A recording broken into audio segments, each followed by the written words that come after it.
I've been teaching Pilates for about 20 years. And during this time that we've been sheltering at home, a lot of people have talked about whether or not they should get their own Pilates equipment at home. So I have gone through a couple of videos, one on the different pieces of equipment, starting at the smallest that you could get. Now, we're not talking about your magic circle, your band, and your foam roller. You can do a great workout with those three pieces, and everybody should have those three pieces. When we're starting to work at the different Pilates small pieces of equipment, I talked about the arc barrel one, then the spine corrector, and then the stability chair. And so now we've gone to what usually everybody talks about is I wish I had a reformer at home. So we're going to discuss whether or not you want to buy a reformer and put it at home. A lot of people have said, oh my gosh, that stair stepper that I've never used that I put out in a garage sale, I'm so glad I have it at home. And same thing with the treadmill. So maybe you would think that if you had bought a reformer and you had never used it, which I have two people that have done that, and now they are using it regularly, is whether or not you'll use it consistently. One of the things is it is huge. Now you can buy them that, like Balance Buddy that started that, where they were used more in gyms. They can be flat on the floor. These red little things here you can see in the back are actually wheels, so you could prop it up. It's not too bad. Roll it, put it against a wall. So if it took up space that way, you can do that. If you buy one of the more expensive ones that are, really a piece of furniture and wood, obviously you wouldn't have that option. Balance Body, I think for the price of it and how well made it is, and then they have super customer service would be who I would suggest you buy. You're still probably looking, this is an Allegro 1. Okay, so the for gyms, you can buy it flat. You can get, you would have to order a device to lift it up. So 4 legs that you could put underneath it if you wanted to.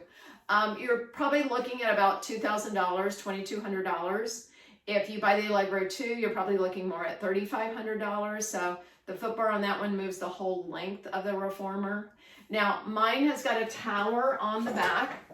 So like on the using a roll down bar or a push through bar. So a lot of them are like this. So I have an insert of a mat that goes onto the open part of the reformer, so it becomes a complete tower. So then you're looking at about $5,000, between $5,000 and $6,000 for that. So first you're looking at a commitment that way, and then whether or not you would use it. Now the reformer definitely is a full body workout. You can compare this to, lying on your back. I think with the springs, it just has that wonderful stretchiness to it. I know a lot of people will get on the reformer in class and immediately just starting lifting and lowering their leg. Getting that hamstring stretch as you're working just doesn't quite, when you lift your own leg up versus the spring tension. Rolling up and getting that press out. So you have the mobility of the part of the reformer, and that's what is challenging you.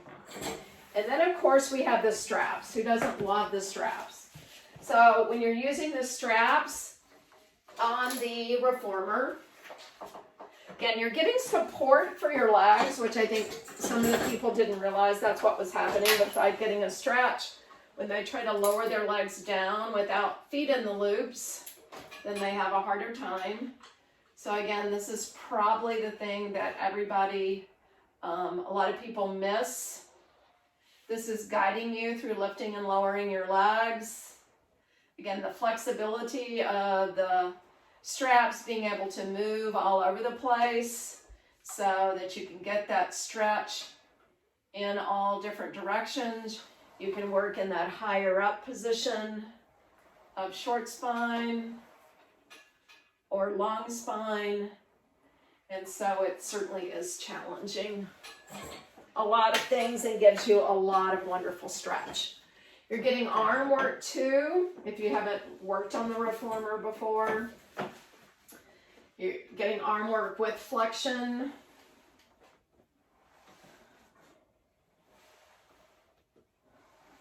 Getting lengthening through the body.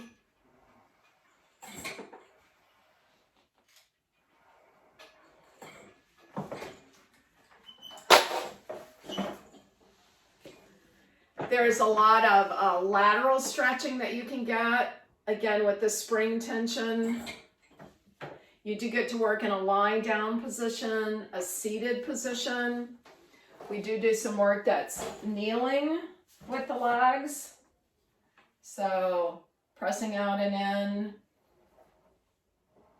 in. Again, just the carriage movement allows for that stretching sensation that is so different from a lot of other exercise programs. The feeling of being able to work on the flexion of the abdominals and then also the lengthening of the legs, so you're getting that ab work with that stretching.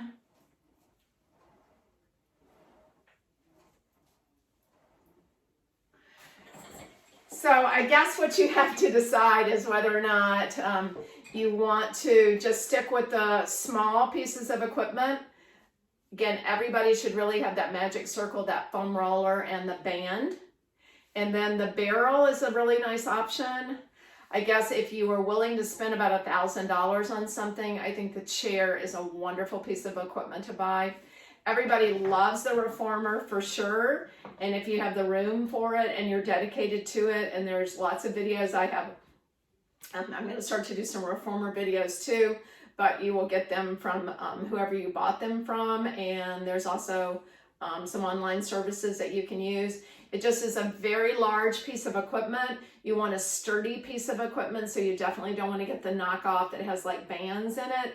That one is, to me, is very poorly made and almost could cause an accident. So you're generally are looking at, for a reformer, around $3,000 and up for a really good reformer. Again, my preference is Balanced Body, Pilates.com, or Stop Pilates. Those two, I think, are really good manufacturers and have great customer service. So my name is Jeety Zpetty. Remember, life's a journey, and we're going to exercise through it, whether you got the big equipment or the smaller equipment. Thank you.